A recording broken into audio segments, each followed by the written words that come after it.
16ನೇ ಪ್ರಶ್ನೆ, ಇವುಗಳಲ್ಲಿ ಯಾವುದು ಅಥವಾ ಯಾವುವು KS ನಿಸಾರ್ ಅಹಮದ್ ರವರ ಸಾಹಿತ್ಯ ಕೃತಿಯಲ್ಲ ಅಥವಾ ಕೃತಿಗಳಲ್ಲ ಅಂತ ಕೇಳಿದ್ದಾರೆ.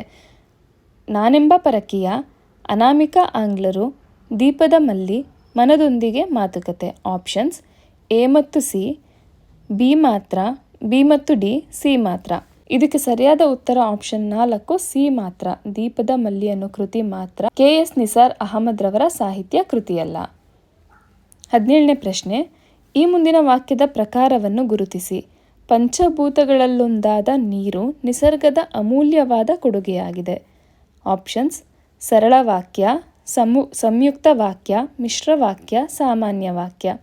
ಇದಕ್ಕೆ ಸರಿಯಾದ ಉತ್ತರ ಸಂಯುಕ್ತ ವಾಕ್ಯ. ಮುಂದಿನ ಪ್ರಶ್ನೆ, ಈ ಕೆಳಗಿನ ಪದಗಳ ಗುಂಪುಗಳಲ್ಲಿ ಗುಂಪಿಗೆ ಸೇರದ ಪದಗಳ ಗುಂಪು ಯಾವುದು? ಆಪ್ಷನ್ಸ್ ಜಮೀನು, ರೈತ, ಕಾಗದ, ಅಸಲು. Option 2 lawyer, card, fees, college. Option 3 ಅಲಮಾರು, ಸಾಬೂನು, ಪಾದ್ರಿ, ಮೇಜು. ಆಪ್ಷನ್ 4 ಅಜ್ಜ, ಅಕ್ಕಿ, ತಿಳಿ, ನಿದ್ದೆ. ಈ ಪ್ರಶ್ನೆಗೆ ಕರೆಕ್ಟಾದ ಉತ್ತರ ಆಪ್ಷನ್ 4 ಅಜ್ಜ, ಅಕ್ಕಿ, ತಿಳಿ, ನಿದ್ದೆ. 19ನೇ ಪ್ರಶ್ನೆ, ಕುಲಾಲ ಚಕ್ರ ಎಂಬ ಪದದ ಅರ್ಥ ಏನು? ಆಪ್ಷನ್ಸು ಆಪ್ಷನ್ 1 ಮಡಕೆ ಮಾಡಲು ಕುಂಬಾರನು ಬಳಸುವ ಸಾಧನ. ಆಪ್ಷನ್ 2 ಮಕ್ಕಳು ಗೋಲಿ ಆಡಲು ಬಳಸುವ ಚಕ್ರ.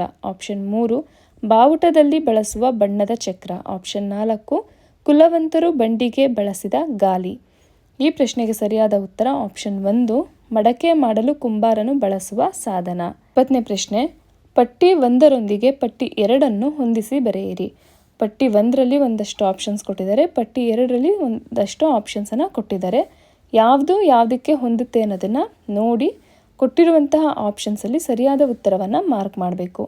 ಪಟ್ಟಿ 1ರಲ್ಲಿ ಜೋಗದ ಸಿರಿ ಬೆಳಕಿನಲ್ಲಿ, ಮೂಡಲಮನೆಯ ಮುತ್ತಿನ ನೀರಿನ, ಆನಂದಮಯ ಈ ಜಗಹೃದಯ, ಹಚ್ಚೇವು ಕನ್ನಡದ ದೀಪ ಅಂತ ಇದೆ.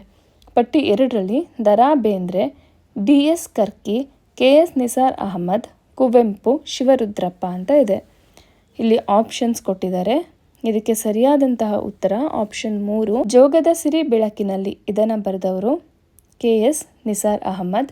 ಮೂಡಲಮನೆಯ ಮುತ್ತಿನ ನೀರಿನ ಇದನ್ನು ಬರೆದವರು ದ.ರಾ. ಬೇಂದ್ರೆ. ಆನಂದಮಯ ಈ ಜಗಹೃದಯ ಇದನ್ನು ಬರೆದವರು ಕುವೆಂಪು.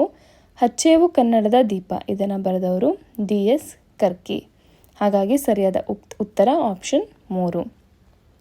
KP ಪೂರ್ಣಚಂದ್ರ ತೇಜಸ್ವಿಯವರ ಕೃಷ್ಣೇಗೌಡನ ಆನೆ ಎಂಬುದು ಯಾವ ಸಾಹಿತ್ಯ ಪ್ರಕಾರಕ್ಕೆ ಸೇರಿದೆ?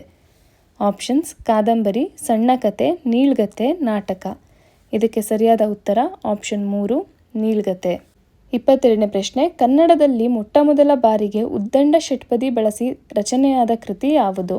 ಆಪ್ಷನ್ಸ್ ಸಿದ್ದರಾಮ ಚಾರಿತ್ರ, ಸೋಮನಾಥ ಚಾರಿತ್ರ, ಶರಭ ಚರಿತೆ, ವೀರೇಶ ಚರಿತೆ. ಇದಕ್ಕೆ ಸರಿಯಾದ ಉತ್ತರ ವೀರೇಶ ಚರಿತೆ. ಈ ಕೆಳಗಿನ ಪಟ್ಟಿಯಲ್ಲಿರುವ ಪದಗಳನ್ನು ಹೊಂದಿಸಿ ಬರೆಯಿರಿ. ಪಟ್ಟಿ 1 ಆಸ್ತೆ, ಉತ್ಕರ್ಷ, ಅಗ್ರಣಿ, ಇಶುದಿ. ಪಟ್ಟಿ 2 ಏಳಿಗೆ, ಬತ್ತಳಿಕೆ, ಶ್ರದ್ಧೆ, ಮುಂದಾಳು. ಈ ಪ್ರಶ್ನೆಗೆ ಸರಿಯಾದ ಉತ್ತರ ಆಪ್ಷನ್ 3 ಆಸ್ತೆ ಅಂದರೆ ಶ್ರದ್ಧೆ, ಉತ್ಕರ್ಷ ಅಂದರೆ ಏಳಿಗೆ, ಅಗ್ರಣಿ ಅಂದರೆ ಮುಂದಾಳು, ಇಶುದಿ ಅಂದರೆ ಬತ್ತಳಿಕೆ. ಹಾಗಾಗಿ ಸರಿಯಾದ ಉತ್ತರ ಆಪ್ಷನ್ 3. 24ನೇ ಪ್ರಶ್ನೆ, ಈ ಕೆಳಗಿನ ಪದಗಳನ್ನು ಅರ್ಥದೊಂದಿಗೆ ಹೊಂದಿಸಿ ಬರೆಯಿರಿ. ಮೊದಲನೇ ಪಟ್ಟಿ ಉಡುಗಿಸು, ಕಸಾಯಿ, ಕಳಭ, ಕಪೋತ. ಪಟ್ಟಿ 2 ಕಟುಕ, ಪಾರಿವಾಳ, ಆನೆಯ ಮರಿ, ತಗ್ಗಿಸು.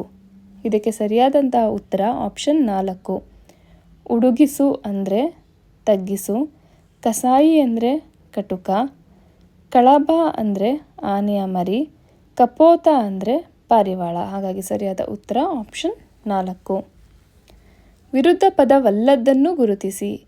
ಆಪ್ಷನ್ಸ್ ಕ್ಷಯ, ವೃದ್ಧಿ, ವೃಷ್ಟಿ, ಸಮಷ್ಟಿ, ಶಾಖ, ಶೀತ, ಸಂಧ್ಯಾ, ಸಂಜೆ. ಇಲ್ಲಿ ಯಾವುದು ವಿರುದ್ಧ ಪದ ಅಲ್ಲ ಅನ್ನೋದನ್ನು ಗುರುತಿಸಬೇಕಾಗಿದೆ. ಹಾಗಾಗಿ ಇದಕ್ಕೆ ಸರಿಯಾದಂತಹ ಉತ್ತರ ಆಪ್ಷನ್ 4 ಸಂಧ್ಯಾ, ಸಂಜೆ. ಸಂಧ್ಯಾ ಅಂದ್ರೂ ಒಂದೇ, ಸಂಜೆ ಅಂದ್ರೂ ಒಂದೇ. ಹಾಗಾಗಿ ಇದೆರಡು ವಿರುದ್ಧ ಪದ ಆಗೋದಿಲ್ಲ. 26ನೇ ಪ್ರಶ್ನೆ, ಈ ಕೆಳಗಿನ ತತ್ಸಮ ತದ್ಭವಗಳನ್ನು ಹೊಂದಿಸಿ ಬರೆಯಿರಿ. ಪಟ್ಟಿ 1ರಲ್ಲಿ ಕಾವ್ಯ, ಗೋಷ್ಠಿ, ಚತ್ರಿಕಾ, ತಟ. ಪಟ್ಟಿ 2 ದಡ ಕಬ್ಬ ಸತ್ತಿಗೆ ಗೊಟ್ಟೆ. ಇದಕ್ಕೆ ಸರಿಯಾದ ಉತ್ತರ ಆಪ್ಷನ್ 2. ಕಾವ್ಯಪದದ ತದ್ಭವ ರೂಪ ಕಬ್ಬ, ಗೋಷ್ಠಿ ಗೊಟ್ಟೆ, ಛತ್ರಿಕಾ ಸತ್ತಿಗೆ, ತಟ ದಡ. ಹಾಗಾಗಿ ಸರಿಯಾದ ಉತ್ತರ ಆಪ್ಷನ್ 2. ಮನೆಯ ತನಕ ಎನ್ನುವುದು ಕೃದಂತಾವ್ಯಯ, ಸಾಮಾನ್ಯಾವ್ಯಯ, ತದ್ದಿತಾಂತಾವ್ಯಯ, ಅನುಕರಣಾವ್ಯಯ. ಸರಿಯಾದ ಉತ್ತರ ಸಾಮಾನ್ಯಾವ್ಯಯ. ಇದು ಕೃದಂತ ಭಾವನಾಮಕ್ಕೆ ಉದಾಹರಣೆ. ಕನ್ನಡಿಗ, ಹಿರಿತನ, ನೋಟ, ತಂಪು. ಇದಕ್ಕೆ ಸರಿಯಾದ ಉತ್ತರ ನೋಟ. ಈ ಮುಂದಿನ ವಾಕ್ಯವನ್ನು ಸರಿಯಾದ ಕ್ರಮದಲ್ಲಿ ಜೋಡಿಸಿ ಅರ್ಥಪೂರ್ಣ ವಾಕ್ಯ ರಚನೆ ಮಾಡಿ. ಎ 100 ಯುವಕರನ್ನು ಕೊಡಿ. ಬಿ ನನಗೆ ಬಿಸಿ ರಕ್ತದ. ಸಿ ಸ್ವತಂತ್ರ ತಂದುಕೊಡುತ್ತೇನೆ. ಡಿ ನಿಮಗೆ. ಇದಕ್ಕೆ ಸರಿಯಾದ ಉತ್ತರ ಬಿ, ಎ, ಡಿ, ಸಿ. ಮೊದಲು ನನಗೆ ಬಿಸಿ ರಕ್ತದ 100 ಯುವಕರನ್ನು ಕೊಡಿ, ನಾನು ನಿಮಗೆ ಸ್ವತಂತ್ರ ತಂದುಕೊಡುತ್ತೇನೆ ಅನ್ನೋದು ಸರಿಯಾಗಿ ಅರ್ಥಪೂರ್ಣವಾದ ವಾಕ್ಯ ಆಗಿದೆ. ಹಾಗಾಗಿ ಸರಿಯಾದ ಉತ್ತರ ಆಪ್ಷನ್ 2. ಪಾಲಿಗೆ ಬಂದದ್ದು ಪಂಚಾಮೃತ. ಈ ವಾಕ್ಯ ಸೂಚಿಸುವ ಭಾವವನ್ನು ಗುರುತಿಸಿ. ಅಂದುಕೊಂಡಿದ್ದು ದೊರೆತಾಗ ಸ್ವೀಕರಿಸಬೇಕು. ಇನ್ನಷ್ಟು ಪಡೆಯುವ ಹಂಬಲವಿರಬೇಕು. ದೊರೆತದ್ದರಲ್ಲಿಯೇ ಸಂತೃಪ್ತರಾಗಬೇಕು. ಪಂಚಾಮೃತವನ್ನು ಪಾಳಿಯಲ್ಲಿ ಸ್ವೀಕರಿಸಬೇಕು. ಇದಕ್ಕೆ ಸರಿಯಾದ ಉತ್ತರ ದೊರೆತದ್ದರಲ್ಲಿಯೇ ಸಂತೃಪ್ತರಾಗಬೇಕು. ತಾವು ಕಡಿಮೆ ಮಾತನಾಡಿದ್ದೀರಿ, ಹೆಚ್ಚು ಕೆಲಸ ಮಾಡಿದ್ದೀರಿ. ಈ ವಾಕ್ಯದಲ್ಲಿ ಅಡಿಗೆರೆ ಎಳೆದಿರುವ ಪದದ ಮುಂದೆ ಯಾವ ಲೇಖನ ಚಿಹ್ನೆಯನ್ನು ಬಳಸಬೇಕಾಗಿದೆ ಅಂತ ಕೇಳಿದ್ದಾರೆ. ಮಾತನಾಡಿದ್ದೀರಿ ಅನ್ನೋದು ಕೆಳಗಡೆ ಅಡಿಗೆರೆ ಎಳೆದಿದ್ದಾರೆ. ಹಾಗೆ ಹೆಚ್ಚು ಕೆಲಸ ಮಾಡಿದ್ದೀರಿ, ಇದರಲ್ಲಿ ಮಾಡಿದ್ದೀರಿ ಅನ್ನೋದ್ರ ಕೆಳಗಡೆ ಗೆರೆಯನ್ನು ಎಳೆದಿದ್ದಾರೆ. ಇದ್ರ ಮುಂದೆ ಲೇಖನ ಚಿಹ್ನೆಯನ್ನು ಬಳಸಬೇಕು. ಯಾವ ಲೇಖನ ಚಿಹ್ನೆಯನ್ನು ಬಳಸಬೇಕು ಅಂತ ಕೇಳಿದ್ದಾರೆ. ಆಪ್ಷನ್ಸ್: ಅಲ್ಪ ವಿರಾಮ ಚಿಹ್ನೆ, ಭಾವಸೂಚಕ ಚಿಹ್ನೆ, ಅರ್ಧ ವಿರಾಮ ಚಿಹ್ನೆ, ಪೂರ್ಣ ವಿರಾಮ ಚಿಹ್ನೆ, ಪೂರ್ಣ ವಿರಾಮ ಚಿಹ್ನೆ, ಭಾವಸೂಚಕ ಚಿಹ್ನೆ, ಆವರಣ ಚಿಹ್ನೆ, ಪ್ರಶ್ನಾರ್ಥಕ ಚಿಹ್ನೆ. ಇದಕ್ಕೆ ಸರಿಯಾದ ಉತ್ತರ ಆಪ್ಷನ್ 2, ಅರ್ಧ ವಿರಾಮ ಚಿಹ್ನೆ, ಪೂರ್ಣ ವಿರಾಮ ಚಿಹ್ನೆ. ತಾವು ಕಡಿಮೆ ಮಾತನಾಡಿದ್ದೀರಿ ಅನ್ನೋ ಕಡೆ ಒಂದು ಕಾಮ ಬರಬೇಕು. ಹೆಚ್ಚು ಕೆಲಸ ಮಾಡಿದ್ದೀರಿ ಅನ್ನೋ ಕಡೆ ಒಂದು ಫುಲ್ ಸ್ಟಾಪ್ ಬರಬೇಕು, ಪೂರ್ಣ ವಿರಾಮ ಚಿಹ್ನೆ ಬರಬೇಕು. ಹಾಗಾಗಿ ಆಪ್ಷನ್ 2 ಸರಿಯಾದ ಉತ್ತರ ಆಗಿದೆ. 5, 9, 8, 6, 7 ಅಡಿಗೆರೆ ಎಳೆದ ಕನ್ನಡ ಅಂಕಿಯನ್ನು ಇಂಗ್ಲಿಷ್ ಅಂಕಿಯಲ್ಲಿ ಬರೆಯಿರಿ ಅಂತ ಕೇಳಿದ್ದಾರೆ. ಆಪ್ಷನ್ಸ್ ಕೊಟ್ಟಿದ್ದಾರೆ. 6, 7, 8, 9, 4 ಆಪ್ಷನ್ 1. ಆಪ್ಷನ್ 2 5, 9, 8, 6, 7. ಆಪ್ಷನ್ 3 5, 6, 8, 9, 7. ಆಪ್ಷನ್ 4 7, 3, 4, 2, 6. ಇದಕ್ಕೆ ಸರಿಯಾದ ಉತ್ತರ ಆಪ್ಷನ್ 2, 5, 9, 8, 6, 7. ತ, ಥ, ದ, ದ, ನ ಈ ಅಕ್ಷರಗಳ ಸಾಲಿಗೆ ಹೊಂದಿಕೆಯಾಗುವ ಅಕ್ಷರ ಅಥವಾ ಅಕ್ಷರಗಳನ್ನು ಗುರುತಿಸಿ. ರ, ಲ, ಚ, ಸ. ಇದಕ್ಕೆ ಆಪ್ಷನ್ಸು: ಆಪ್ಷನ್ 1 ಎ ಮತ್ತು ಬಿ, ಆಪ್ಷನ್ 2 ಬಿ ಮತ್ತು ಸಿ, ಆಪ್ಷನ್ 3 ಬಿ ಮತ್ತು ಡಿ, ಆಪ್ಷನ್ 4 ಎ ಮತ್ತು ಸಿ. ಇದಕ್ಕೆ ಸರಿಯಾದ ಉತ್ತರ ಆಪ್ಷನ್ 3 ಬಿ ಮತ್ತು ಡಿ.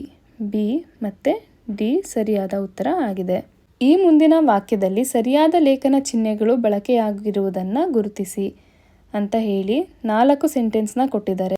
ಎಲ್ಲ ಒಂದೇ ಸೆಂಟೆನ್ಸ್ ಆಗಿದೆ. ಸಂದರ್ಶನದಲ್ಲಿ ಅಧಿಕಾರಿಗಳು ನಿನಗೆ ಓದು ಬರೆಯುವುದಲ್ಲದೆ ಬೇರೆ ಯಾವ ಹಾಬಿ ಇದೆ ಎಂದಾಗ ಸೈಕಲ್ ಸವಾರಿ ಎಂದಳು. ಅಲ್ಲಿದ್ದ ಸೈಕಲ್ ಅನ್ನು ಏರಿ 1 ಸುತ್ತು ಬಂದಳು ಅಂತ ಇದೆ. 4 ಆಪ್ಷನ್ಗಳಲ್ಲಿ ಯಾವ ಆಪ್ಷನಲ್ಲಿ ಲೇಖನ ಚಿಹ್ನೆಗಳನ್ನು ಸರಿಯಾಗಿ ಬಳಕೆ ಮಾಡಿದ್ದಾರೆ ಅನ್ನೋದನ್ನು ನೋಡಿ ಗುರುತಿಸಬೇಕಾಗಿದೆ. ಇದಕ್ಕೆ ಸರಿಯಾದ ಉತ್ತರ ಆಪ್ಷನ್ 2. ಮುಂದಿನ ಪ್ರಶ್ನೆ: ಯೋಚಿಸಿ ಕಷ್ಟಪಟ್ಟು ಎಲ್ಲವೂ ರಚನಾತ್ಮಕವಾಗಿ ದುಡಿದರೆ ಸಾಧ್ಯವಾಗುತ್ತದೆ ಖಂಡಿತ.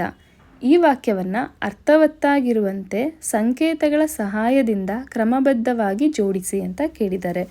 ಇದಕ್ಕೆ ಸರಿಯಾದ ಉತ್ತರ ಆಪ್ಷನ್ 3 SPQTRVU.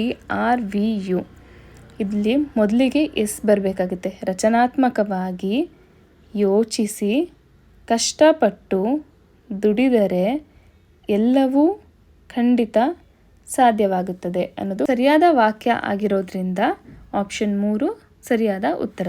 ಪದ ಮತ್ತು ಅರ್ಥಗಳನ್ನು ಹೊಂದಿಸಿ ಬರೆಯಿರಿ. ಪಟ್ಟಿ 1 ಓಯ್, ಒಕ್ಕಲಿಕ್ಕು, ಒಸೆ, ಓವು.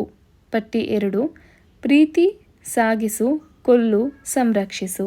ಇದಕ್ಕೆ ಸರಿಯಾದ ಉತ್ತರ ಆಪ್ಷನ್ 4.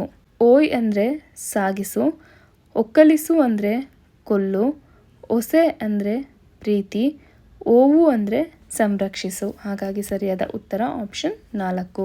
ಪಟ್ಟಿ 1ರೊಂದಿಗೆ ಪಟ್ಟಿ 2 ಹೊಂದಿಸಿ ಬರೆಯಿರಿ. ಪಟ್ಟಿ 1ರಲ್ಲಿ ಅನ್ವರ್ಥನಾಮ, ಗುಣವಾಚಕ, ಪ್ರಕಾರವಾಚಕ, ಕೃದಂತ ಭಾವನಾಮ. ಪಟ್ಟಿ 2 ಹೊಸ ಬಟ್ಟೆ, ನೋಟ, ವ್ಯಾಪಾರಿ, ಅಂಥದ್ದು. ಇದಕ್ಕೆ ಸರಿಯಾದ ಉತ್ತರ ಆಪ್ಷನ್ 3. ಅನ್ವರ್ಥನಾಮಕ್ಕೆ ಉದಾಹರಣೆ ವ್ಯಾಪಾರಿ, ಗುಣವಾಚಕಕ್ಕೆ ಉದಾಹರಣೆ ಹೊಸ ಬಟ್ಟೆ, ಪ್ರಕಾರವಾಚಕಕ್ಕೆ ಉದಾಹರಣೆ ಅಂಥದ್ದು, ಕೃದಂತ ಭಾವನಾಮಕ್ಕೆ ಉದಾಹರಣೆ ನೋಟ. ಹಾಗಾಗಿ ಸರಿಯಾದ ಉತ್ತರ ಆಪ್ಷನ್ 3. ಪಟ್ಟಿ 1ರೊಂದಿಗೆ ಪಟ್ಟಿ 2 ಹೊಂದಿಸಿ ಬರೆಯಿರಿ. ಪಟ್ಟಿ 1ರಲ್ಲಿ ನಿತ್ಯ ನಪುಂಸಕಲಿಂಗ, ವಾಚ್ಯಲಿಂಗ, ಸ್ತ್ರೀ ನಪುಂಸಕಲಿಂಗ, ಪುನ್ನಪುಂಸಕಲಿಂಗ ಅಂತ ಇದೆ. ಪಟ್ಟಿ 2ರಲ್ಲಿ ದೇವತೆ ಒಲಿಯಿತು, ದಂಡು ಬಂದಿತು, ಚಂದ್ರೋದಯವಾಯಿತು, ನೀನು ತಾಯಿ ಅಂತ ಇದೆ. ಕೊಟ್ಟಿರೋ ಆಪ್ಷನಲ್ಲಿ ಸರಿಯಾದ ಉತ್ತರ ಆಪ್ಷನ್ 2. ನಿತ್ಯ ನಪುಂಸಕಲಿಂಗಕ್ಕೆ ಉದಾಹರಣೆ ದಂಡು ಬಂದಿತ್ತು ಅನ್ನೋದಾಗಿದೆ. ವಾಚ್ಯಲಿಂಗಕ್ಕೆ ಉದಾಹರಣೆ ನೀನು ತಾಯಿ ಅನ್ನೋದಾಗಿದೆ. ಸ್ತ್ರೀ ನಪುಂಸಕಲಿಂಗಕ್ಕೆ ಉದಾಹರಣೆ ದೇವತೆ ಒಲಿಯಿತು ಅನ್ನೋದಾಗಿದೆ. ಪುನ್ನಪುಂಸಕ್ಕೆ ಉದಾಹರಣೆ ಚಂದ್ರೋದಯವಾಯಿತು ಅನ್ನೋದಾಗಿದೆ. ಹಾಗಾಗಿ ಸರಿಯಾದ ಉತ್ತರ ಆಪ್ಷನ್ 2. ಮುಂದಿನ ಹೇಳಿಕೆಗಳನ್ನು ಗಮನಿಸಿ. ಹೇಳಿಕೆ 1, ಗಳು ಪ್ರತ್ಯಯವು ಪುಲ್ಲಿಂಗ, ಸ್ತ್ರೀಲಿಂಗ, ನಪುಂಸಕಲಿಂಗಗಳಲ್ಲಿ ಕೆಲವು ಕಡೆ ಬರುತ್ತದೆ. ಹೇಳಿಕೆ 2, ಅರು, ಗಳು ಪ್ರತ್ಯಯಗಳು ಸ್ತ್ರೀಲಿಂಗದ ಬಹುವಚನ ರೂಪದಲ್ಲಿ ಬರುತ್ತವೆ. ಈ ಹೇಳಿಕೆಗಳಲ್ಲಿ ತಪ್ಪಾದ ಹೇಳಿಕೆ ಅಥವಾ ಹೇಳಿಕೆಗಳನ್ನು ಗುರುತಿಸಿ ಅಂತ ಹೇಳಿದ್ದಾರೆ. ಅದಕ್ಕೆ ಕೊಟ್ಟಿರುವಂತಹ ಆಪ್ಷನ್ಸು: ಹೇಳಿಕೆ 1 ಮಾತ್ರ ತಪ್ಪು, ಹೇಳಿಕೆ 2 ಮಾತ್ರ ತಪ್ಪು, ಹೇಳಿಕೆ 1 ಮತ್ತು ಹೇಳಿಕೆ 2 ಎರಡೂ ತಪ್ಪು. ಆಪ್ಷನ್ 4, ಹೇಳಿಕೆ 1 ಮತ್ತು ಹೇಳಿಕೆ 2 ಎರಡೂ ಸರಿ ಅಂತ ಹೇಳಿದ್ದಾರೆ. ಇದಕ್ಕೆ ಸರಿಯಾದಂತಹ ಉತ್ತರ ಹೇಳಿಕೆ 2 ಮಾತ್ರ ತಪ್ಪಾಗಿದೆ. ಗಳು ಪ್ರತ್ಯಯವು ಪುಲ್ಲಿಂಗ, ಸ್ತ್ರೀಲಿಂಗ, ನಪುಂಸಕಲಿಂಗಗಳಲ್ಲಿ ಕೆಲವು ಕಡೆ ಬರುತ್ತದೆ ಅನ್ನೋದು ಸರಿಯಾದ ಸ್ಟೇಟ್ಮೆಂಟ್ ಆಗಿದೆ. ಅರು, ಗಳು ಪ್ರತ್ಯಯಗಳು ಸ್ತ್ರೀಲಿಂಗದ ಬಹುವಚನ ರೂಪಗಳಲ್ಲಿ ಬರುತ್ತವೆ ಅನ್ನೋದು ತಪ್ಪಾದ ಸ್ಟೇಟ್ಮೆಂಟ್ ಆಗಿರೋದ್ರಿಂದ ಹೇಳಿಕೆ 2 ಮಾತ್ರ ತಪ್ಪು ಅನ್ನೋದು ಸರಿಯಾದ ಉತ್ತರ ಆಗಿದೆ. ಸಕಲೈಶ್ವರ್ಯ ಇದು ಯಾವ ಸಂಧಿಗೆ ಉದಾಹರಣೆಯಾಗಿದೆ? ಆಪ್ಷನ್ಸ್: ಎಣ್ಸಂಧಿ, ವೃದ್ಧಿಸಂಧಿ, ಗುಣಸಂಧಿ, ಶುತ್ವ ಸಂಧಿ. ಇದಕ್ಕೆ ಸರಿಯಾದ ಉತ್ತರ ವೃದ್ಧಿಸಂಧಿ. ಈ ಕೆಳಗಿನವುಗಳಲ್ಲಿ ಅನ್ಯಪುರುಷ ವಾಚಕ ಪ್ರತ್ಯಯ ಅಲ್ಲದಿರುವ ಪದ ಯಾವುದು? ಆಪ್ಷನ್ಸ್: ಅವನು, ಅವಳು, ಅವರು, ನೀನು. ಇದಕ್ಕೆ ಸರಿಯಾದ ಉತ್ತರ ನೀನು. ಮುಂದಿನವುಗಳಲ್ಲಿ ಯಾವುದು ಸಂಭವನಾರ್ಥಕ ಕ್ರಿಯಾಪದವಾಗಿದೆ? ಆಪ್ಷನ್ಸ್: ಬರುವನು, ಬರುತ್ತಾನೆ, ಬಂದನು, ಬಂದಾನು. ಇದಕ್ಕೆ ಸರಿಯಾದ ಉತ್ತರ ಆಪ್ಷನ್ 4, ಬಂದಾನು. ಆಪದ್ಧರ್ಮ ಇದನ್ನು ಬಿಡಿಸಿ ಬರೆಯಿರಿ. ಆಪ್ಷನ್ಸ್: ಆಪತ್ ಪ್ಲಸ್ ಧರ್ಮ, ಆಪತ್ತು ಪ್ಲಸ್ ಧರ್ಮ, ಆಪತ್ ಪ್ಲಸ್ ಧರ್ಮ, ಆಪತ್ ಪ್ಲಸ್ ಧರ್ಮ. ಇದಕ್ಕೆ ಸರಿಯಾದ ಉತ್ತರ ಆಪ್ಷನ್ 1, ಆಪತ್ ಪ್ಲಸ್ ಧರ್ಮ. 24ನೇ ಪ್ರಶ್ನೆ, ಪಯಶ್ಶಯನ ಪದವನ್ನು ಬಿಡಿಸಿ ಬರೆಯಿರಿ. ಆಪ್ಷನ್ಸ್: ಪಯಶ್ ಪ್ಲಸ್ ಶಯನ, ಪಯಸ್ ಪ್ಲಸ್ ಶಯನ, ಪಯಶ ಪ್ಲಸ್ ಸಯನ, ಪಯಸ ಪ್ಲಸ್ ಶಯನ ಅಂತ ಇದೆ. ಇದಕ್ಕೆ ಸರಿಯಾದ ಉತ್ತರ ಆಪ್ಷನ್ 2, ಪಯಸ್ ಪ್ಲಸ್ ಶಯನ. ಮುಂದಿನ ಪ್ರಶ್ನೆ, ಉಡಾಯಿಸು ಪದವು ಧಾತುವಿನ ಯಾವ ರೂಪವಾಗಿದೆ? ಆಪ್ಷನ್ಸ್: ಸಾಧಿತ ಧಾತು, ಸಕರ್ಮಕ ಧಾತು, ಸಹಜ ಧಾತು, ಅಕರ್ಮಕ ಧಾತು. ಇದಕ್ಕೆ ಸರಿಯಾದ ಉತ್ತರ ಸಾಧಿತ ಧಾತು. ಮೊದಲೆರಡು ಪದಗಳಲ್ಲಿ ಸಂಬಂಧವಿರುವಂತೆ ಮೂರನೇ ಪದಕ್ಕೆ ಸಂಬಂಧಿಸಿದ ರೂಪವನ್ನು ಬರೆಯಿರಿ. ವಿಘಟಿಕ, ವಿಗಳಿಗೆ, ಉದ್ಘೋಷಣೆ ಅಂದ್ಬಿಟ್ಟು ಕ್ವಶನ್ ಮಾರ್ಕ್ ಕೊಟ್ಟಿದ್ದಾರೆ. ಮೊದಲೆರಡು ಪದಗಳಿಗೆ ಸಂಬಂಧಿಸಿರುವಂತೆ ಮೂರನೇ ಪದಕ್ಕೆ ಸಂಬಂಧಿಸಿರುವ ರೂಪ ಯಾವುದು ಅಂತ ಕೊಟ್ಟಿರೋ ಆಪ್ಷನ್ಸಲ್ಲಿ ನೋಡಿ ಮಾರ್ಕ್ ಮಾಡಬೇಕು. ಆಪ್ಷನ್ 1 ಉಗ್ಗಡಣೆ, ಆಪ್ಷನ್ 2 ಉಲುಬಣೆ, ಆಪ್ಷನ್ 3 ಉಜ್ಜವಣೆ, ಆಪ್ಷನ್ 4 ಉತಾವಣೆ. ಇದಕ್ಕೆ ಸರಿಯಾದ ಉತ್ತರ ಆಪ್ಷನ್ 1 ಉಗ್ಗಡಣೆ. 47ನೇ ಕ್ವಶನ್ನು, ಸಾಬೂನು, ಪಾದ್ರಿ, ಮೇಜು ಈ ಪದಗಳು ಯಾವ ಭಾಷೆಯಿಂದ ಬಂದು ಕನ್ನಡದಲ್ಲಿ ಬಳಕೆಯಲ್ಲಿವೆ ಗುರುತಿಸಿ ಅಂತ ಕೇಳಿದ್ದಾರೆ. ಇದಕ್ಕೆ options: option 1 Sanskrit, option 2 English, option 3 Portuguese, option 4 ಅರಬ್ಬಿ. ಇದಕ್ಕೆ ಸರಿಯಾದ ಉತ್ತರ ಈ ಎಲ್ಲ ಪದಗಳು ಸಾಬೂನು, ಪಾದ್ರಿ, ಮೇಜು ಈ ಪದಗಳು ಪೋರ್ಚುಗೀಸ್ ಪದಗಳಾಗಿದ್ದಾವೆ. ಪೋರ್ಚುಗೀಸ್ನಿಂದ ಕನ್ನಡಕ್ಕೆ ಬಂದು ಕನ್ನಡದಲ್ಲಿ ಬಳಕೆಯಲ್ಲಿದ್ದಾವೆ. 48ನೇ ಪ್ರಶ್ನೆ, ರಾಮನು ಹಳೆಯ ಮನೆಯಲ್ಲಿ ವಾಸಿಸುತ್ತಾನೆ. ಅಡಿಗೆರೆ ಎಳೆದ ಪದವು ಯಾವ ವಿಧದ ನಾಮಪದ ಅಂತ ಕೇಳಿದ್ದಾರೆ. ಹಳೆಯ ಅನ್ನೋದಕ್ಕೆ ಅಡಿಗೆರೆಯನ್ನು ಎಳೆದಿದ್ದಾರೆ. ಆಪ್ಷನ್ಸ್: ನಾಮವಾಚಕ, ಆಪ್ಷನ್ 2 ಪ್ರಕಾರವಾಚಕ, ಆಪ್ಷನ್ 3 ಭಾವನಾಮ, ಆಪ್ಷನ್ 4 ಗುಣವಾಚಕ. ಇದಕ್ಕೆ ಸರಿಯಾದ ಉತ್ತರ ಆಪ್ಷನ್ 4 ಗುಣವಾಚಕ. 49ನೇ ಪ್ರಶ್ನೆ, ಒಂದು ಹೇಳಿಕೆಯನ್ನು ಕೊಟ್ಟಿದ್ದಾರೆ, ಅಚ್ಚಗನ್ನಡದಲ್ಲಿ ವಿಸರ್ಗವಿರುವ ಪದಗಳಿಲ್ಲ ಅಂತ. ಅದಕ್ಕೆ ಸಮರ್ಥನೆಯನ್ನು ಕೊಟ್ಟಿದ್ದಾರೆ, ಬೇರೆ ಭಾಷೆಗಳಿಂದ ಅಂದರೆ ಅನ್ಯದೇಶೀಯ ಭಾಷೆಗಳಿಂದ ಸ್ವೀಕರಿಸಿದ ಪದಗಳಲ್ಲಿ ವಿಸರ್ಗದ ಬಳಕೆ ಇದೆ ಅಂತ. ಅದಕ್ಕೆ ಆಪ್ಷನ್ಸು ಹೇಳಿಕೆ ಸರಿ, ಸಮರ್ಥನೆಯೂ ಸರಿ ಅಂತ ಹೇಳಿದ್ದಾರೆ. ಆಪ್ಷನ್ 2ರಲ್ಲಿ ಹೇಳಿಕೆ ತಪ್ಪು, ಸಮರ್ಥನೆ ಸರಿ ಅಂತ ಹೇಳಿದ್ದಾರೆ. ಆಪ್ಷನ್ 3ರಲ್ಲಿ ಹೇಳಿಕೆ ಸರಿ, ಸಮರ್ಥನೆ ತಪ್ಪು ಅಂತ ಹೇಳಿದ್ದಾರೆ. ಆಪ್ಷನ್ 4ರಲ್ಲಿ ಹೇಳಿಕೆ ಸಮರ್ಥನೆ ಎರಡೂ ತಪ್ಪು ಅಂತ ಹೇಳಿದ್ದಾರೆ. ಇದಕ್ಕೆ ಸರಿಯಾದ ಉತ್ತರ ಆಪ್ಷನ್ 1, ಹೇಳಿಕೆ ಸರಿಯಾಗಿದೆ, ಹಾಗೆ ಸಮರ್ಥನೆಯೂ ಕೂಡ ಸರಿಯಾಗಿದೆ.